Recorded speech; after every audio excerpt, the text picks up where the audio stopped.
find it really beneficial too, which is why I'm excited to teach it. It's been interesting, since we were together 2 weeks ago. We're navigating this difficulty with our adolescent, and there have been times when I have experienced moments of suffering and a lot of resistance even to doing the practice because I'm feeling really wound up. And I have this conscious thought like that practice is not going to fix this difficulty. But when I can settle myself and do something really simple like a self-compassion break where I can just fully acknowledge that this is hard, this is part of being human, and invite myself just to be kind to myself. It doesn't fix anything, but it changes everything. It's really profound. And so I've used that a lot in the last couple of weeks and been very just aware that, this doesn't fix anything, but it changes my experience within all of that and puts me in a better position to be helpful. And it's real interesting. It'd be nice if it fixed everything though, wouldn't it? If you just had this magic trick and you could go, that's all easy now. Welcome back, everybody. Nice to see you all again. I'm glad you all remembered we were meeting tonight. A couple of us are out sick or with a sick kid. We're going to start with meditation.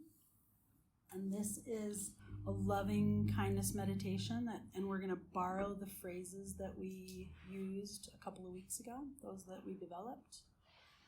Just a reminder, this is the second core meditation of this course and has all kinds of cool data to support the specialness of this kind of meditation practice. So even though when it's new, it can feel cumbersome and maybe even sometimes verge on feeling laborious, it's nice to try to keep experimenting with it and to try to be soft with it. If you feel or notice yourself working hard at it, to try to let go of some of that hard working and see if you can let the phrases just sort of wash over you. Some people say it should feel like you're slipping into a warm bath, but maybe it's a shower. We'll let it be how it is for you. So the first thing I'll have you do is just recall some of the phrases you develop and choose 2 or 3 that you want to use in this meditation today. That'll save you from having to think of phrases tonight. Though your phrases might evolve through any given meditation. I find that a lot, that my phrases start as phrases and they kind of, through the course of the meditation, condense down to words. So if it changes, that's okay.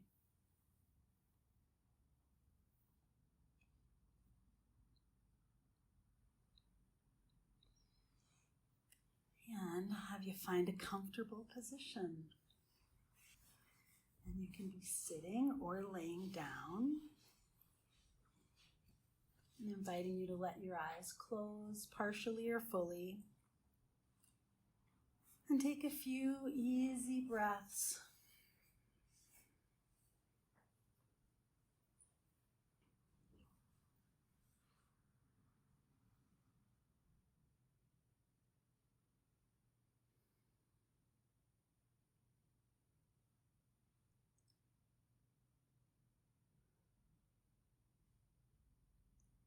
Settling into your body and into this present moment.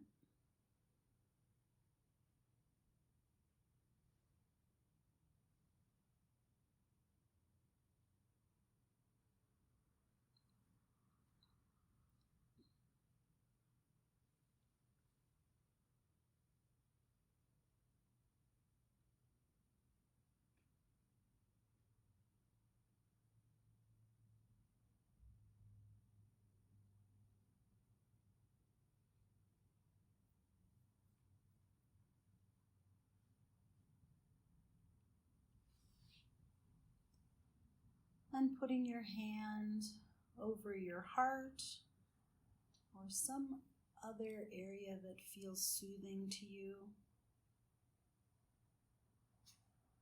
As always, a reminder that we're bringing not only attention, but warm, loving attention to our experience and to ourselves.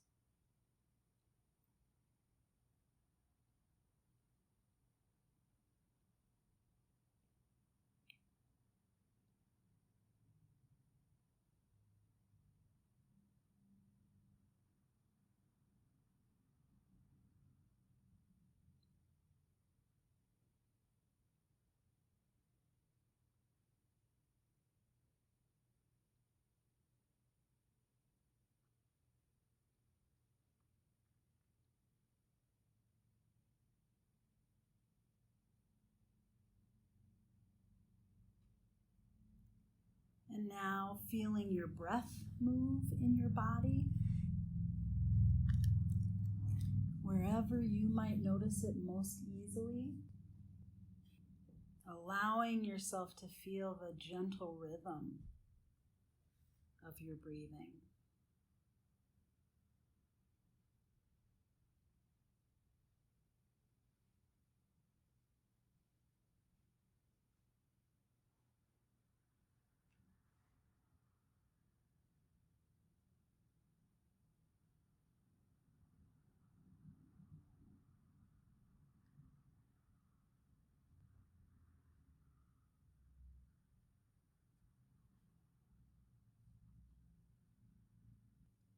And when your attention wanders, just gently bringing your attention back to the rhythm of your breath, the movement in your body.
And now releasing the focus on your breathing,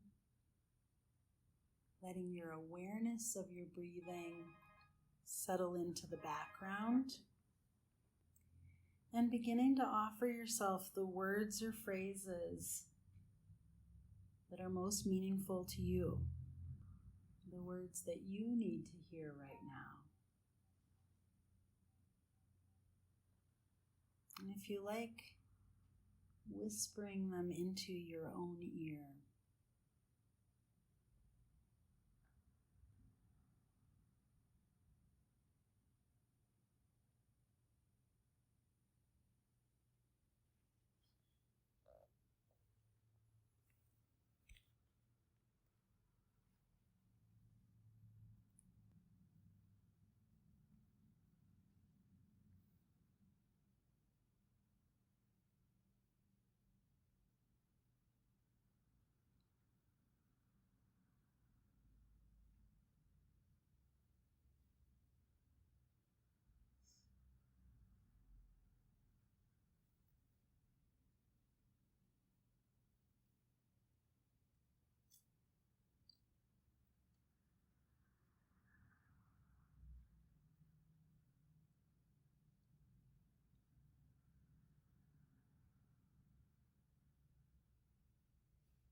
nothing to do, nowhere to go.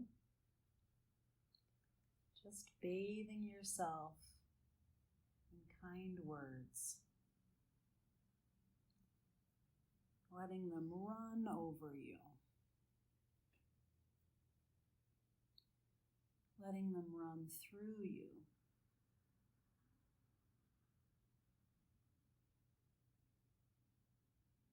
Words that you need to hear.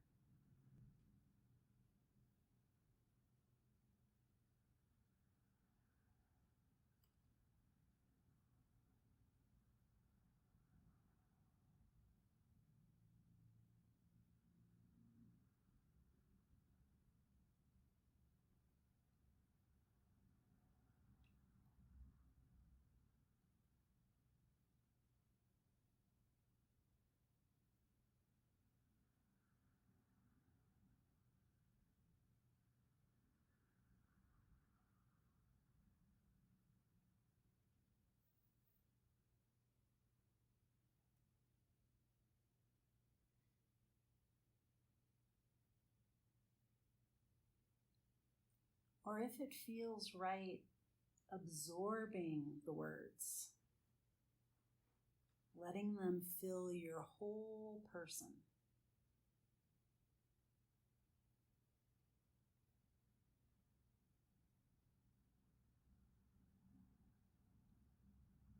Allowing the words to resonate in every cell of your body.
And whenever you notice that your mind has wandered off, you might guide your attention back by offering yourself soothing touch, or by just feeling the sensations in your body. Coming home to your own body.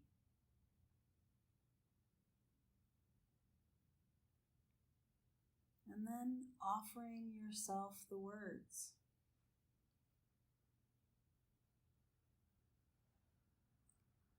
Coming home to kindness.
And finally, letting go of the phrases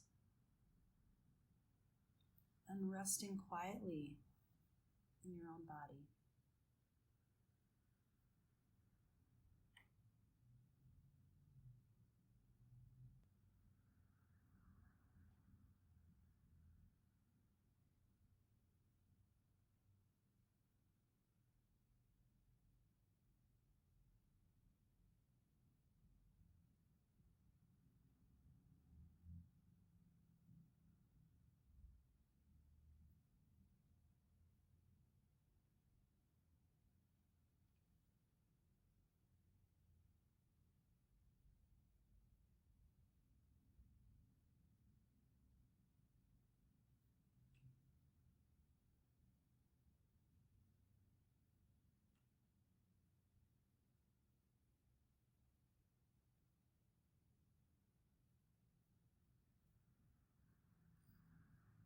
And when you're ready, slowly opening your eyes.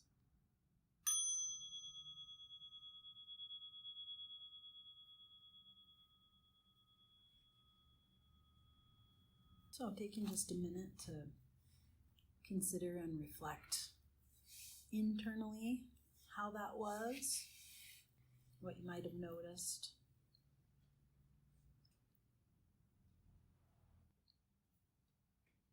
Well, that is not the last time that we'll do that meditation together.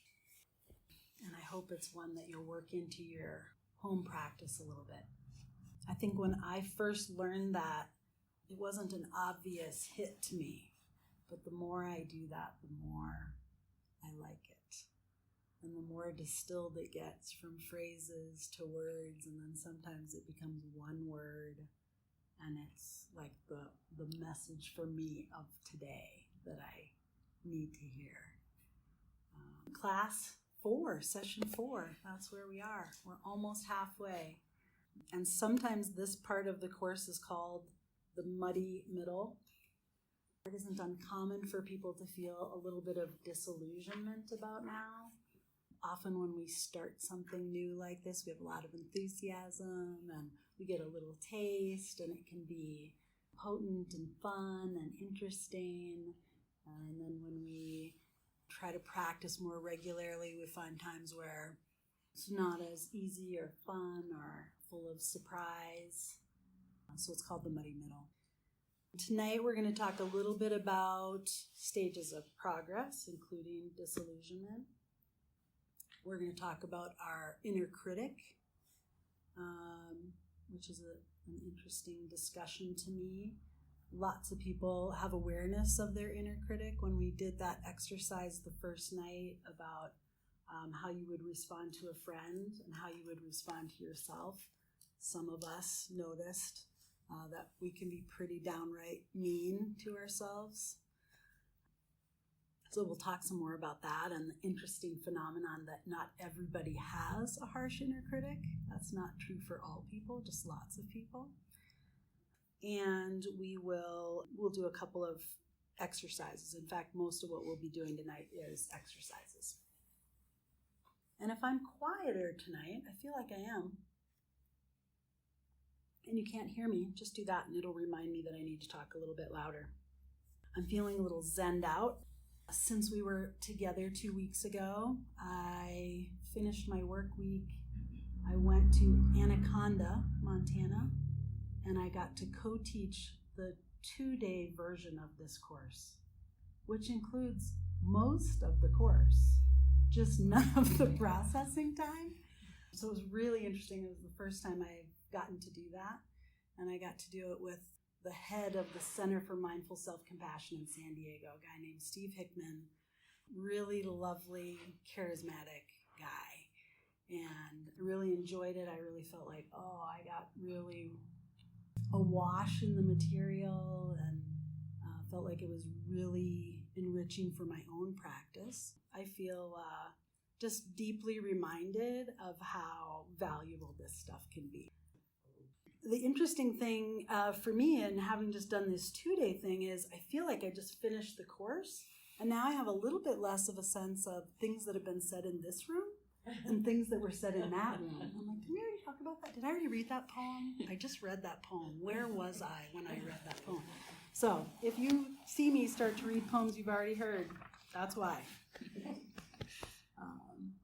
Stages of progress in this course get discussed in this evening, and they are stages of progress that get applied to lots of different learning. It's not specific to mindful self-compassion training. They're from William Morgan's research in 1991. He sort of laid out these common stages in learning. He calls out striving as the first stage, when we're learning something new and we get enlivened by it and maybe even infatuated by it, fall in love with it and want to get good at it and experience benefit from it. And the second stage is disillusionment, a period when we, maybe like in relationships, romantic relationships, realize that it's not all it's cracked up to be. You know, this person is not everything.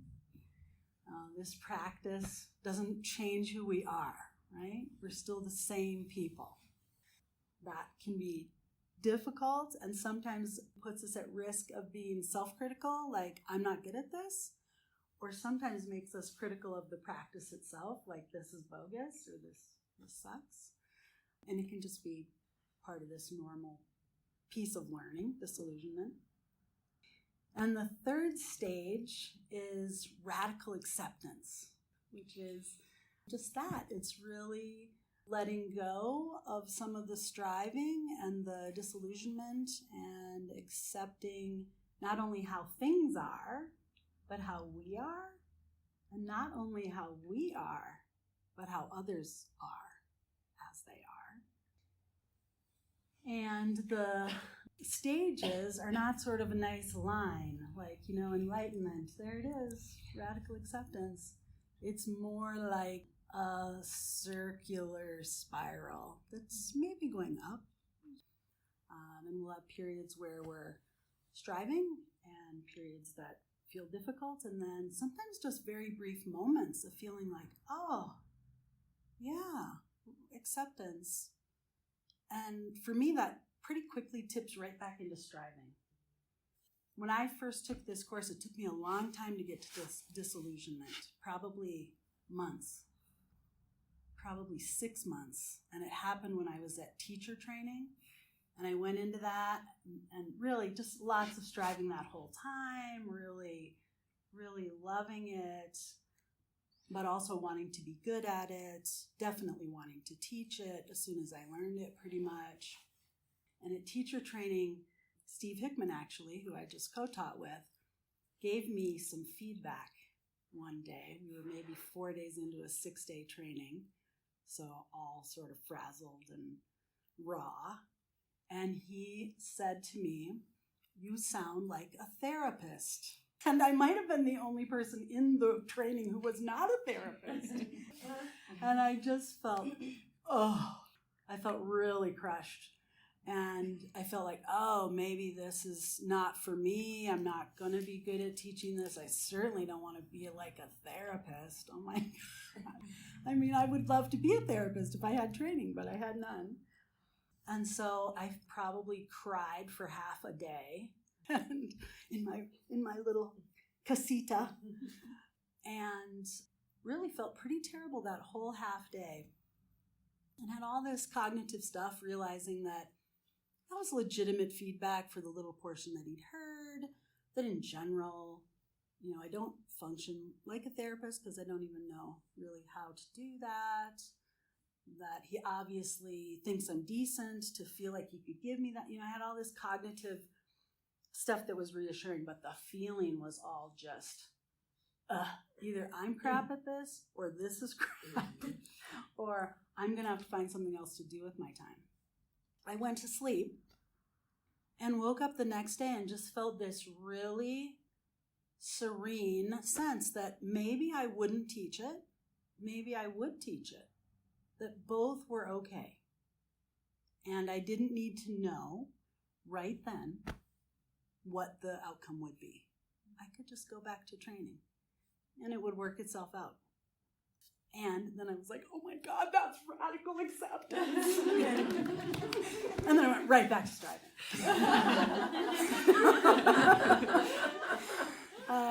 So that's kind of how it works for lots of people. It's around and around and around. And like I said, not just particular to this kind of learning, but seen in other sorts of learning too.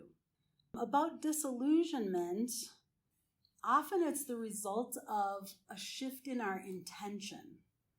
When our intention in practicing is to practice not to make us better, but because we suffer, then we're less at risk of being disillusioned. But it's very easy to have our intention shift. Like, if I have a problem sleeping at night, and I learn a loving kindness meditation practice, and I do that, and I sleep great that night. And I wake up in the morning and I realize, oh my God, I just had the best night of sleep I've had in so long. The next night, I'm going to practice loving kindness meditation so I can sleep again. And that little shift, that expectation, even if it's little, that, oh, I'm going to do this to get this, tends not to work as well. For whatever reason, it seems like it should work just fine, but it tends not to. And then we get disappointed because we didn't sleep well. And then we're crap or it's crap or the teacher's crap. You know, such things as that. So trying to always keep our intention on being that parent taking care of the kid with influenza, not to make their influenza go away, but to take care of them because they suffer. And see if we can turn that on ourselves and be caring and kind to ourselves just because life is difficult at times. That tends to open us up to experiences of radical acceptance. It's also said that this practice is less about throwing compassion at ourselves and allowing the practices to melt your heart a little bit. It's more of a melting, a gradual melting from the edges inward, slowly. So that is an image that I really like, especially when I'm experiencing a high degree of resistance. I can sometimes let go of the idea that I need to fix and just really think about my literal edges and just let the practice work at the edges of myself and of whatever my emotional experience is. So melting is a helpful image to me. It gets said that we're not here to learn self-compassion. We're here to embrace our imperfections. A guy named Bob Wong, who took this course when it was pretty new, said practice makes imperfect. Jack Kornfield, who I think I talked about last class, is this guy who traveled in India in the 70s and is credited for bringing a lot of these Eastern meditation practices back to the United States, and who was in Boston for a time but then came and started a big meditation center in California. He says the point of spiritual practice isn't to perfect yourself, but to perfect your love. Pema Chodron is a meditation teacher in Nova Scotia. Y'all know her, Pema? She is a master of words, and she says, we can still be crazy after all these years. We can still be angry after all these years. We can still be timid or jealous or full of feelings of unworthiness. The point is not to try to throw ourselves away and become something better. It's about befriending who we are already. Freud, I love that Freud gets quoted, said, a person should not strive to eliminate his complexes, but to get into accord with them. And my favorite is a quote by Carl Rogers. Carl Rogers is one of the founding fathers of psychotherapy research. He said, the curious paradox of life is that when I accept myself just as I am, then I can change. The curious paradox of life is that when I accept myself just as I am, then I can change. So let's do a short written exercise. If you don't have a pen and paper, there's pen and paper over on the desk as always. And remembering that we cycle through these stages of progress, take just a minute and reflect on where you are in those stages now.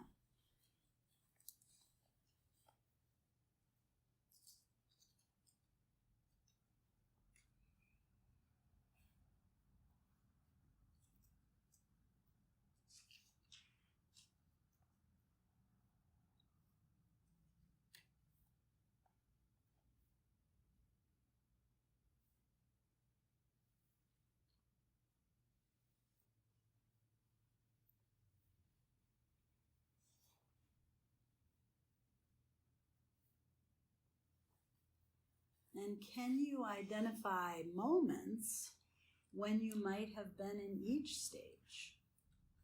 Striving, disillusionment, or radical acceptance.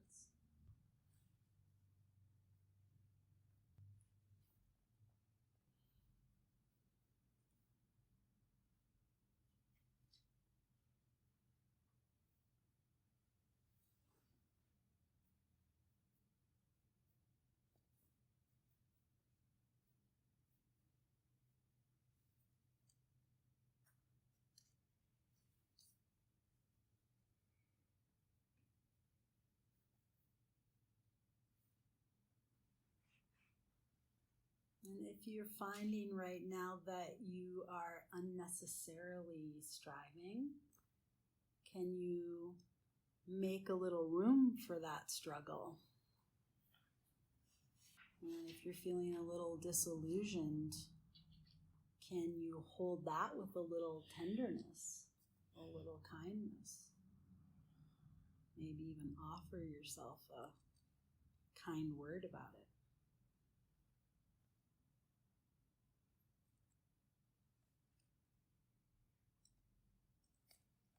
By chance, you're experiencing radical acceptance. Can you savor it? Enjoy it. Rest into it.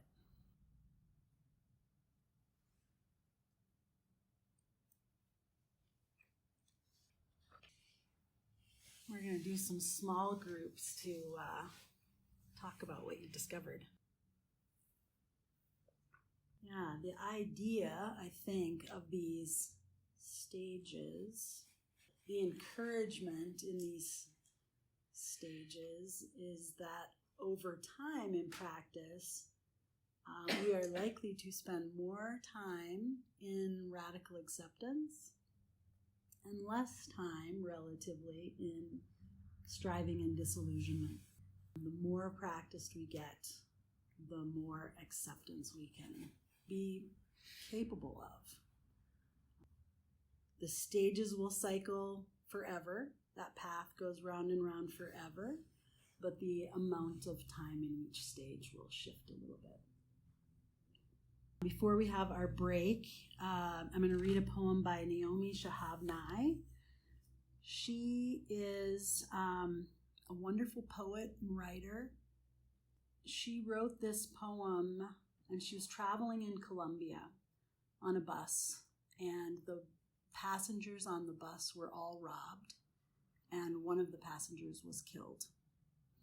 And she wrote this shortly after that. It's called Kindness. Before you know what kindness really is, you must lose things. Feel the future dissolve in a moment, like salt in a weakened broth. What you held in your hand, what you counted and carefully saved, all this must go, so you know how desolate the landscape can be between the regions of kindness. How you ride and ride, thinking the bus will never stop. The passengers eating maize and chicken will stare out the windows forever. Before you learn the tender gravity of kindness, you must travel where the Indian in a white poncho lies dead by the side of the road. You must see how this could be you, how he too was someone who journeyed through the night with plans and the simple breath that kept him alive. Before you know kindness as the deepest thing inside, you must know sorrow as the other deepest thing. You must wake up with sorrow. You must speak to it till your voice catches the thread of all sorrows and you see the size of the cloth. Then it is only kindness that makes sense anymore. Only kindness that ties your shoes and sends you out into the day to mail letters and purchase bread. Only kindness that raises its head from the crowd of the world to say, "It is I you have been looking for," and then goes with you everywhere, like a shadow or a friend. Then it is only kindness that makes sense anymore. This is a poem by Wu Men, who's a 13th century Chinese monk of sorts, kind of a lay monk. He traveled all around, and it's called The Best Season of Your Life.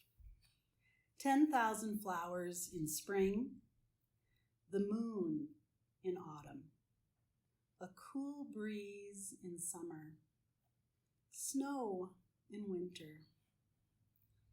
If your mind isn't clouded by unnecessary things, this is the best season of your life. 10,000 flowers in spring, the moon in autumn, a cool breeze in summer, snow in winter. If your mind isn't clouded by unnecessary things, this is the best season of your life. Just a short meditation. Have you make yourselves comfortable in your chair. And notice where you contact the chair or the cushion. Feel your feet on the floor or your legs against the floor. And take a few easy breaths, settling into your body. And I invite you to imagine the snow last week. Perhaps imagining yourself standing out in it.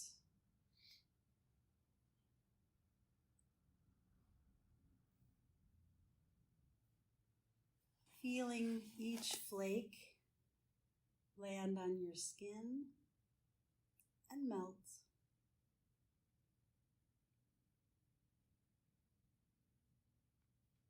Feeling each flake land with a wish for you.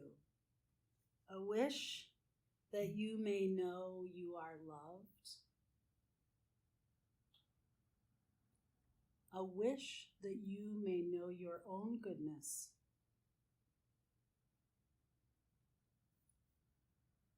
And a wish that you may know you belong.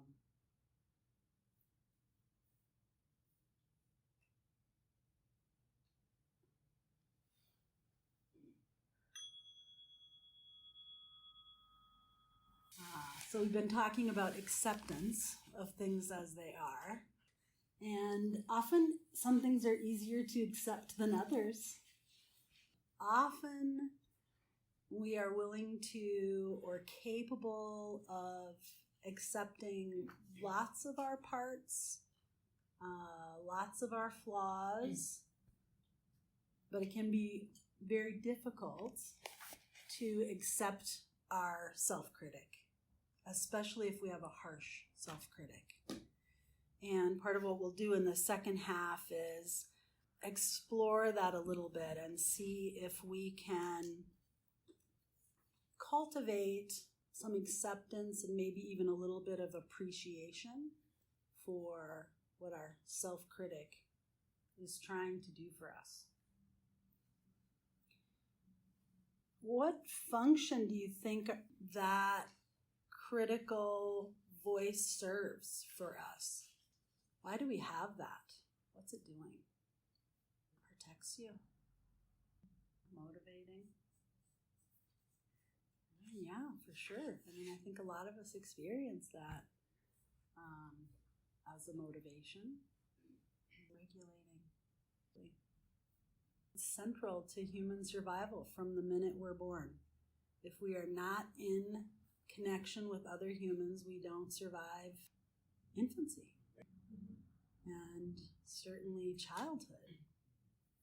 And it's difficult as an adult if we don't have connection. We're wired for that.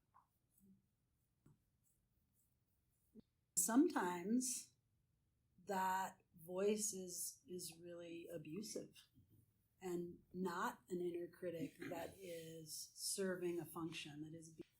Sometimes it's not. Sometimes it is just caustic. It's somebody else's suffering that was taken out on a person. Often it is possible to recognize that kind of a self-critic. Often people have some self-awareness as they're hearing that this is literally the voice of a very critical parent or other caregiver. And it's hard to extricate from that because of what you were saying. When you were 4 and you were 7, you had to accept that, the truth of that, to stay in relationship with this person, to be fed and clothed and kept warm. And so it's a really important thing for literal survival that then gets very deeply ingrained sometimes. So it's an important kind of thing to notice if, as we're doing this exercise tonight, you have a voice that you're like, oh, I know who that is. And it was somebody who was abusive. You don't have to try to think that or try to cultivate acceptance even of that. We're, grown-ups now and we can reject that, even though we might not have been able to when we were little. Motivates, regulates behavior, sometimes less painful than facing guilt or shame. And have that be present instead. But yeah, most often there's some part of it, even in a harsh inner critic, accepting that sort of abusive voice that is trying to keep us safe in one way or another, trying to keep us in connection to other people so that we can survive. It's interesting to me, really interesting, that not everyone has a harsh inner critic. I definitely do. So I don't have a personal relationship with this, but I certainly know people through this work who don't. They don't have that, that voice that has metal in it, that is biting, that you would never use with somebody else. It's saved just for you. But often they have a sense of being deflated, which might be your version of an inner critic. Or sometimes it gets described as being a trickster. The idea of an inner critic that is a trickster is, it's not harsh, but it maybe leads you away from your core values. Your core value might be, I want to cultivate my health, and I'm committed to exercising as part of that core value that's so important to me. And my trickster voice, when I plan to go to the gym tonight, might say, well, you went yesterday, and it's snowy, and you could go tomorrow. Right? So you're still kind of pulled out of, being in alignment with what's important to you, not by a harsh critic, but by this sort of trickster. So as we're doing this exercise, if you find, I really don't I really don't hear that. It might be that you've got one of these other forms of inner critic. So this is titled Motivating Ourselves with Compassion, seeing if we can cultivate a counter to our critic, which can be motivating. This can be challenging, so if it's difficult, remember that you can stick with it a minute and see if it changes or becomes easier. You can stop the meditation, the practice, and see if it becomes easier. You can yourself further into your body and feel your butt in the chair or your feet on the floor. And if none of those things give you some ease, you can plan your grocery list or your menu for the week.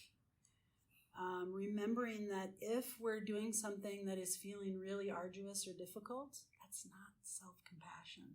And we want to regulate that. We want to titrate that so that we're not experiencing a lot of discomfort when we can.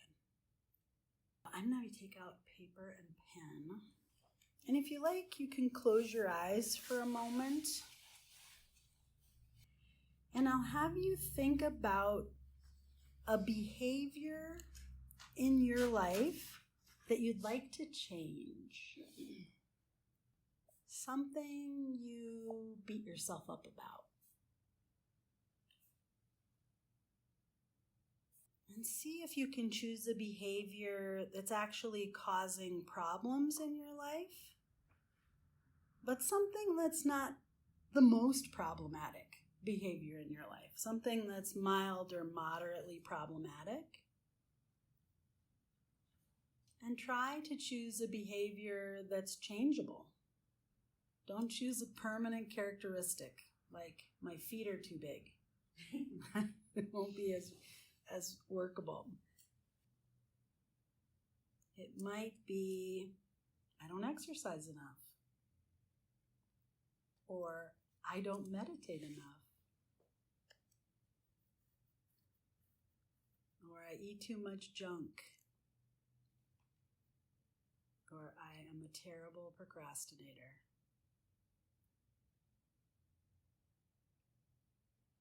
Or I become impatient really easily.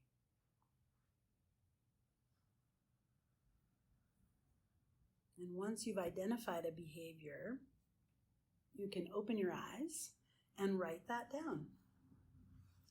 That behavior that you'd like to change.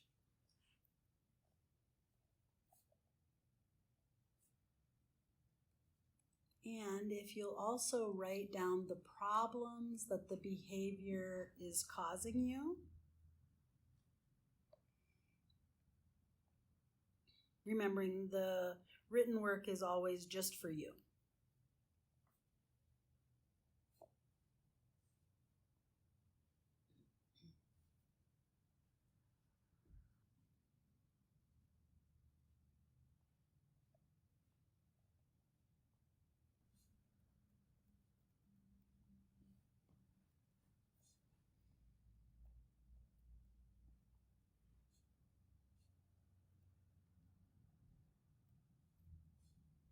Now, please write down what you usually say to yourself when you find yourself doing this behavior.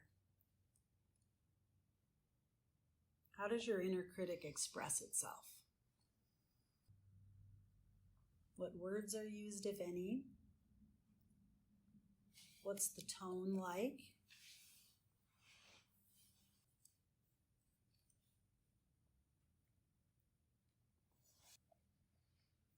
Knowing that sometimes there are not any words, just a sense of disappointment or coldness. Some people will experience a feeling like they're just facing an impenetrable wall.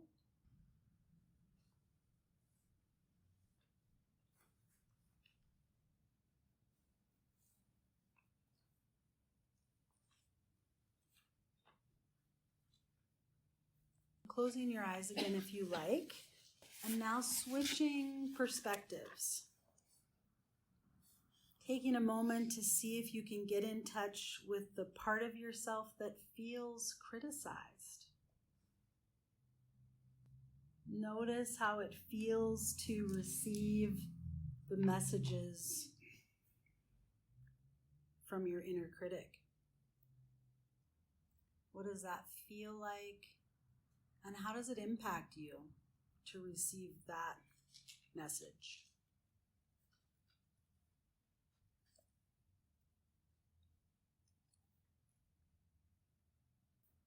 Once you have a sense of that, you can open your eyes and write that down.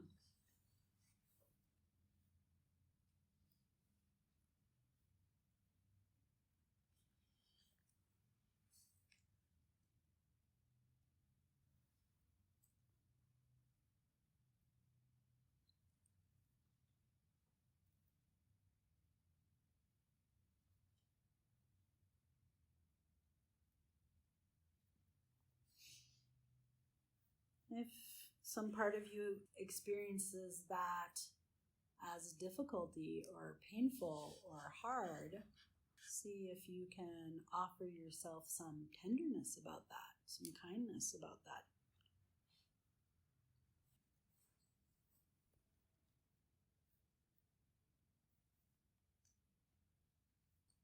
And now let's see if we can turn toward our inner critic with a little bit of curiosity and interest, and reflect on why the criticism has gone on for so long. Is your inner critic trying to protect you in some way? Trying to keep you safe from danger? Trying to help, even if the result has been unproductive?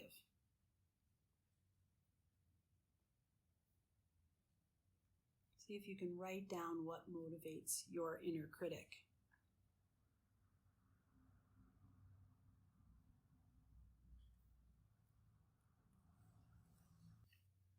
And just remembering, if you can't find a way that your inner critic is trying to help, it may be this internalized voice of a critical parent or other caregiver, and it may not have redeeming value.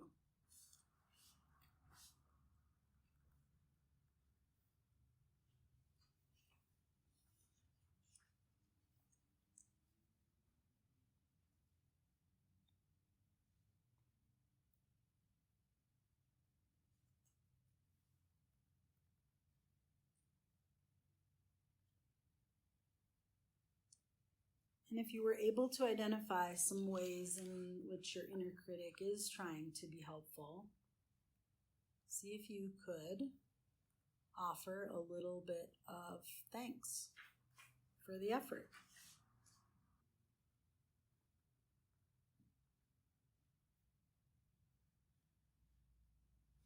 Might even let your inner critic know that it's not serving you very well right now, and you've got it. But acknowledging its intention and that it might be doing its best.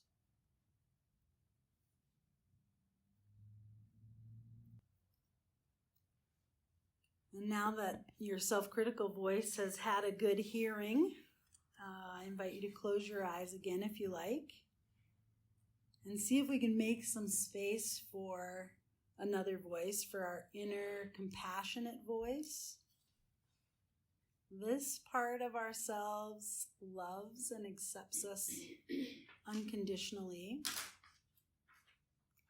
It's wise and clear-sighted, and it recognizes how the behavior you criticize yourself for is creating problems in your life. And it also wants you to change, but for very different reasons.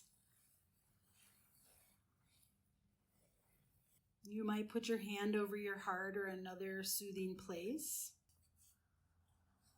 and see if you can allow that compassionate side of yourself to come forward. Maybe it will come forward as an image, or a posture in your body, or just a warm feeling.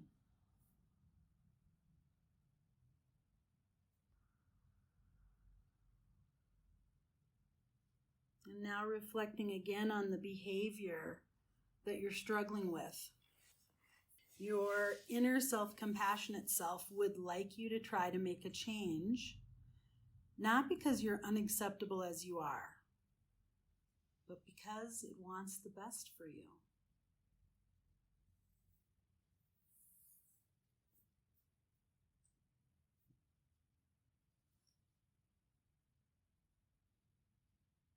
You might try repeating a phrase that captures the essence of your compassionate voice. It might be, I love you and I don't want you to suffer. Or, I love you and I want to help you meet your needs.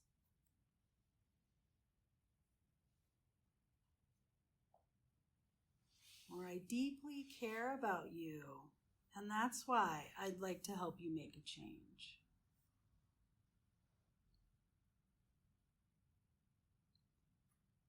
Or, I'm here for you, and we carry this together.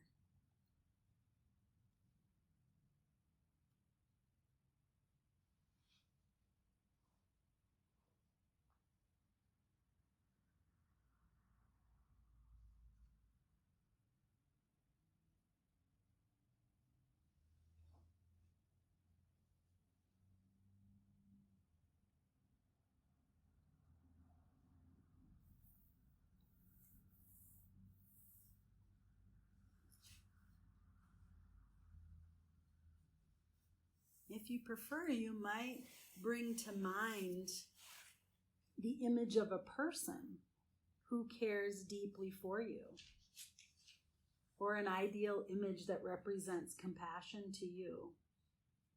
And imagine what that person might say to you now.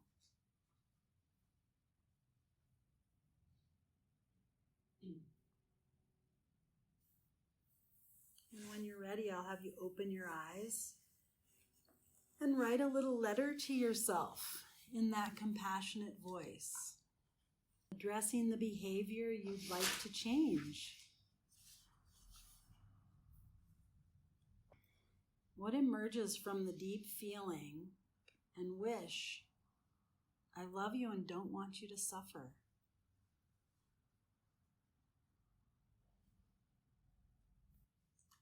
What words do you need to hear to make a change?